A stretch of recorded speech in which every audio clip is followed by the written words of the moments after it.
할렐루야, 성도 여러분 반갑습니다. 6월 5일 월요일 아침 말씀 묵상입니다. 오늘 보면은 예레미야 애가 1장 12절로 17절의 말씀입니다. 함께 성경을 같이 읽으십시다. 지나가던 모든 사람들이여, 너희에게는 관계가 없는가? 나의 고통과 같은 고통이 있는가 볼지어다. 여호와께서 그의 진노하시는 날에 나를 괴롭게 하신 것이라. 높은 곳에서 나의 골수에 불을 보내어 이기게 하시고 내 발 앞에 그물을 치사 나로 물러가게 하셨으며 종일토록 나를 피곤하게 하여 황폐하게 하셨도다. 내 죄악의 멍에를 그의 손으로 묶고 얼고 내 목에 올리사 내 힘을 피곤하게 하셨으며 내가 감당할 수 없는 자의 손에 주께서 나를 넘기셨도다. 주께서 내 영토한 나의 모든 용사들을 없는 것 같이 여기시고 성회를 모아 내 청년들을 부수시며 처녀딸 유다를 내 주께서 술둘에 밟으셨도다. 이로 말미암아 내가 우니 내 눈에 눈물이 물같이 흘러내리며 나를 위로하여 내 생명을 회복시켜 줄 자가 멀리 떠났음이로다. 원수들이 이김에 내 자녀들이 외롭도다. 시온이 두 손을 펼쳤으나 그를 위로할 자가 없도다. 여호와께서 야곱의 사방에 있는 자들에게 명령하여 야곱의 대적들이 되게 하셨으니 예루살렘은 그들 가운데 있는 불결한 자가 되었도다. 아멘. 유다가 바벨론에 망하고 포로로 붙잡혀서 가서 살고 있는 이 상황을 예레미야가 눈물로 그 아픔을 겪고 있습니다. 오늘 본문 12절에서 모든 사람들아, 너희는 나와 관계가 없느냐? 내가 겪는 고통이 너에게 있는가 볼지어다. 하나님이 진노하신 날에 나를 괴롭게 했다. 오늘 예레미야는 백성들의 죄를 스스로 짊어지고 하나님께 나아가서 자신을 괴롭히고 있는 것입니다. 저자는 현실의 고통에 대해서 여전히 안일한 유다 백성으로 인하여서 더 고통스러워 합니다. 오늘 13절의 말씀에 보니까 그 상황이 하나님께 의해서 당하는 고난을 예레미야가 직접 짊어지려고 합니다. 극심한 고통으로 점점 더 황폐해집니다. 보면은 골수에 불을 보내서 내가 그것에 치게 하시고, 이 골수의 불이 나를 이겼다라는 거지요. 그리고 그물을 쳐서 나로 물러가게 해서 꼼짝 못하게 하신다. 뼈에 불을 보내서 뜨겁게 하시는 고통. 또 이것은 내가 백성들의 죄를 지고 슬픔을 가지고 중보자의 사명을 감당하고자 하지만 그것을 하기 힘들 정도로, 포기할 정도로 힘들고 어렵다는 것입니다. 오늘 14절 말씀을 보면 내 손을 묶고 내 목에까지 죄악의 멍에가 올라오게 했다라고 말해요. 이 14절 말씀은 우리에게 의미하는 바가 참 큰 것입니다. 유다 백성들의 죄보다 그 자신의 죄의 멍에가 더 크다고 호소합니다. 백성의 죄를 짊어지려고 하고 있지만 먼저 자신의 죄의 무게가 견딜 수 없을 정도라고 말합니다. 예레미야는 과거에 악한 제사장들과 함께 불순한 제사를 통해서 백성들을 기만했던 죄를 회개하고 있습니다. 중보자로서 그 아픔과 슬픔을 감당하면서 겪는 고통, 죄의 대가가 엄청난데 그것이 하나님께서 자신에게 세워주신 죄의 멍에로 생각했던 것입니다. 유다 나라 안에 있던 모든 용사들이 다 없어졌습니다. 백성들, 청년들이 성회로 모였는데 그들을 부수셨습니다. 마치 유다 백성을 술틀에 밟으시는 것 같았다라고 표현합니다.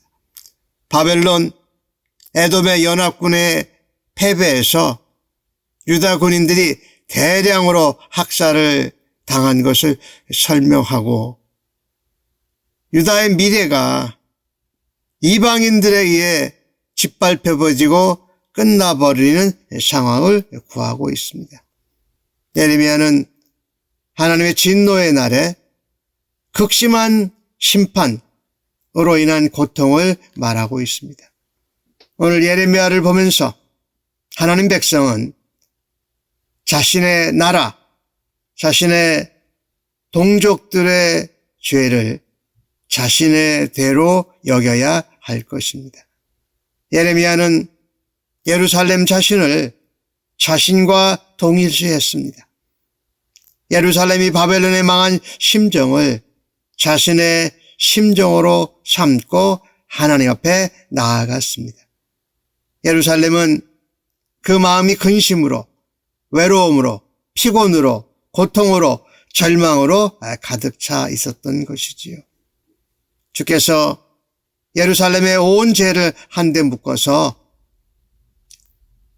예레미야에게 그것을 맡게 하셔서 예루살렘을 짓누르고 계셨기 때문에 그 죄의 무게가 엄청 커서 견디기 힘들었다는 것이죠.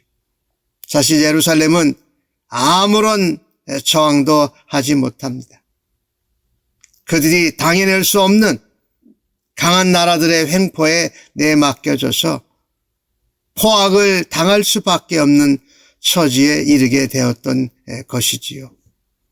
마치 술틀에서 포도가 으깨어지는 것처럼 유다의 군대들과 유다의 청년들이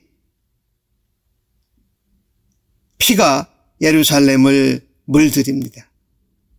예루살렘은 정작 자기가 인도했던 선지자에게 순종을 했더라면 이런 일은 당하지 않았을 텐데 말입니다.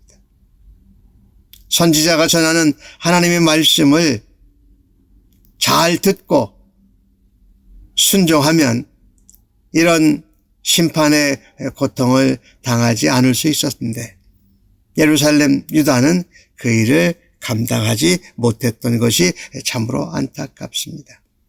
오늘 주신 말씀을 보면서 주변에 환난과 고통으로 인해서 하나님께 위로를 받지 못하고 슬픔과 아픈 가운데 있는 사람이 누구인지를 찾아볼 수 있기를 바랍니다. 그의 아픔과 상황을 대신 품고 예레미야처럼 유다 나라 예루살렘을 위해서 주님께 나아가서 기도하는 중보 기도자로서의 사역을 감당할 수 있기를 간절히 바랍니다. 내 죄뿐만 아니라 백성들의 죄와 고통을 짊어지고 하나님께 나아가서 기도하고 중보할 수 있는 영광은 그리스도인에게 주어지는 좋은 특권이기도 합니다. 오늘 주신 말씀 가운데 16절을 보면 예레미야가 그래서 심하게 웁니다. 눈물이 흘러내리고 계속 흘러내립니다. 울어도 위로할 자가 없어요. 생명을 회복시켜 줄 자가 멀리 떠났습니다. 원수들이 이기니 자녀들이 외롭고 자녀들이 어려움을 처하게 된다는 것입니다. 유다의 참상을 보면 볼수록 예레미야는 눈물이 물같이 흘러내렸습니다. 주변의 나라의 공격에 의해서 황폐하게 파괴되어져 가고 백성들이 죽어갔다라는 것이에요. 이 슬픈 현실을 보면서 예레미야는 통곡하지 않을 수 없습니다. 17절에 보니까 시온이 두 손을 폈으나 누구에게 폈습니까? 하나님의 약속을 믿고 하나님께 편 것이 아니라 다른 나라들에게 두 손을 펼쳤어요. 다른 나라들이 아무도 위로하지 않습니다. 왜냐하면 하나님께서 야곱의 사방에 있는 대적들을 명령하셔서 야곱을 돕지 못하게 하시고 야곱의 대적이 되게 하셨던 것이지요. 참 어려운 가운데 슬픔과 고난 가운데 하나님의 약속을 잊은 채 헛되게 열방들을 향해 도움의 손길을 펼쳤던 것이지요. 그래서 오히려 예루살렘은 유다는 그들 가운데 불결한 자라고 여김을 받게 되었다라고 합니다. 아무런 가치가 없고 오히려 골칫거리인 쓰레기가 되어졌다라는 말이지요. 하나님께서 그 백성을 택하여 버리심으로 이방인들에게 짓밟히는 쓰레기 같은 존재가 되었다는 것이지요. 오늘 주신 말씀을 보면서 참으로 우리가 하나님의 백성으로 하나님만 바라야 하고 역사를 주관하시는 하나님을 따라야 되는데 다른 열방 나라의 도움을 구하고 위로를 구하는 것은 그리스도인으로 참 쓰레기 같은 그런 모습이 아니겠습니까? 하나님만이 역사를 이끌어 가시고 우리의 생사화복을 주관한다는 믿음을 가지고 슬픔과 진노와 징계와 심판 가운데에도 하나님의 은혜를 바라고 하나님께 나아갈 수 있는 믿음이 있기를 간절히 바랍니다.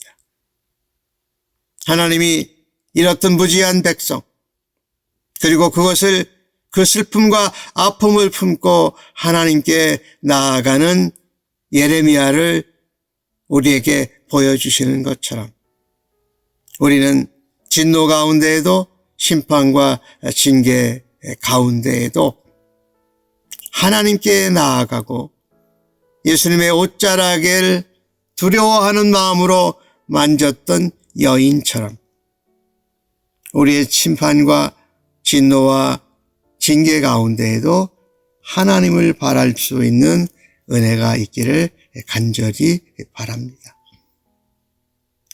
사람을 의지하고 다른 나라를 의지하며 살고 있지는 않습니까? 주님 밖에는 의로우신 분이 없습니다.